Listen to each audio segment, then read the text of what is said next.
नाज़रीन, आज की गुफ्तगू शुरू करने से पहले मैं एक बात फिर दोहराना चाहता हूँ, क्योंकि पिछले कई दिनों से यही खेल मुसलसल हमारी आंखों के सामने खेला जा रहा है। अगर हम भी चाहें तो सनसनी फैला सकते हैं, ये मैं बार बार आपको बताता हूँ।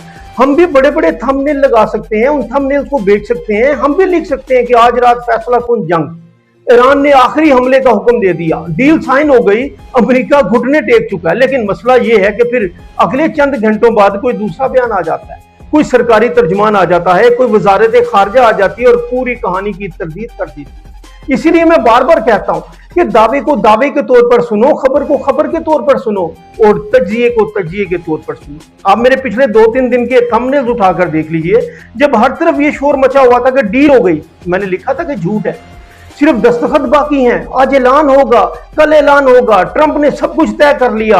मैं मुसलसल यही कह रहा था कि अभी मोहतात रहो, अभी बहुत कुछ पर्दे के पीछे चल रहा है, और यही हुआ।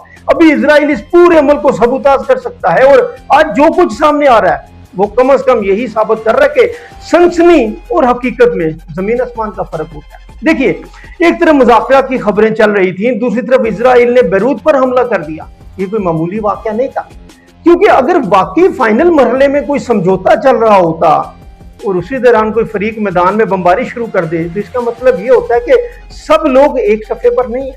यहां सबसे अहम सवाल यह है कि आखिर हर बार मुज़ाकरात के करीब पहुंचते ही कोई ना कोई धमाका खेज वाकया क्यों हो जाता है।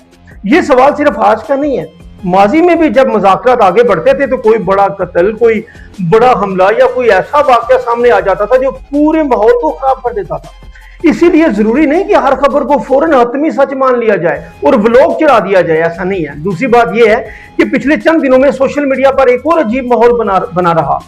कुछ लोग घंटों के हिसाब से उल्टी गिनती चला रहे थे कि फलां वक्त ईरान हमला करेगा, फलां वक्त इजराइल तबाह हो जाएगा। ये गलत है, ऐसे ना करें और ये तजिए ना सुने। और तो और फलां वक्त पूरी जंग शुरू हो जाएगी और एक बहुत बड़ी जंग में क्यों डरा रहे हैं लोगों को। लेकिन हकीकत यह है कि रियासतें यूट्यूब के थंबनेल्स के मुताबिक फैसले नहीं करती, रियासतें अपने मुफादात के मुताबिक फैसले करती हैं।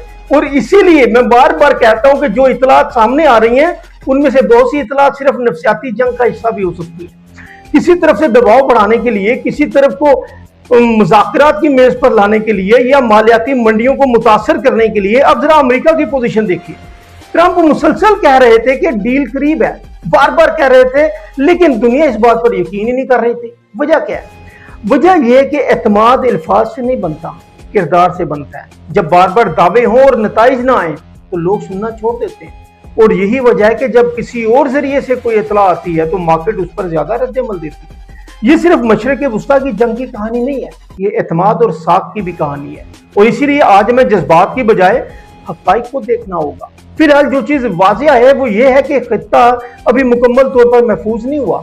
मुज़ाकरात की बातें भी चल रही हैं, धमकियां भी चल रही हैं, फौजी तैयारियों की खबरें भी आ रही हैं और एक दूसरे के खिलाफ बयानात भी जारी हैं। ऐसे माहौल में हतमी नतीजा निकालना जल्दबाजी होगी। लेकिन एक बात जरूर वाज़िया हो चुकी है कि जिस आसानी से कुछ लोग हर रोज जंग शुरू करा देते हैं और हर दूसरे दिन अमन मुआहदा साइन करा देते हैं, हकीकत इससे कहीं ज्यादा पेचीदा है। इसीलिए हमने शुरू दिन से कोशिश की कि आपको शोर नहीं, तस्वीर का दूसरा रुख दिखाएं। हाइप नहीं दें, हाइप क्रिएट ना करें, तज्जिया दें, जज्बात नहीं हकाइक दें। और यही हमारी कोशिश आइंदा भी रहेगी, क्योंकि तारीख में हमेशा वही लोग दुरुस्त साबित होते हैं जो जज्बात के तूफान में भी होश का दामन नहीं छोड़ते। नाज़रीन, आपकी क्या राय है? क्या वाकई खित्ता किसी मुस्तकिल समझौते की तरफ बढ़ रहा है या अभी मजीद उतार चढ़ाव देखने को मिल सकते हैं? अपनी राय कमेंट में जरूर दीजिएगा। अगर वीडियो पसंद आई हो तो लाइक कीजिएगा, शेयर कीजिएगा और चैनल को सब्सक्राइब करना मत भूलिएगा। नाज़रीन, ये आपका अपना चैनल है और मेरा आपसे वादा है, यहाँ सनसनी नहीं बेचेंगे, हाइप क्रिएट नहीं करेंगे। जो खबर होगी वो खबर देंगे, जो तज्जिया होगा वो तज्जिया दूंगा। मैं हूं फर्रुख चीमा। यहाँ पे खबर नहीं, खबर की समझ दी जाती है। जो दोस्त हमारे चैनल पे नए हैं वो लाजमी सब्सक्राइब करें ताकि आपका और मेरा साथ बना रहे। आप ही मेरी जीत हैं, आप ही मेरी कामयाबी हैं। आपका और मेरा साथ अल्लाह ताला एक देर पर साथ रखे। अपने दोस्तों का, फैमिली का बहुत ख्याल रखिएगा। अल्लाह हाफ़िज़।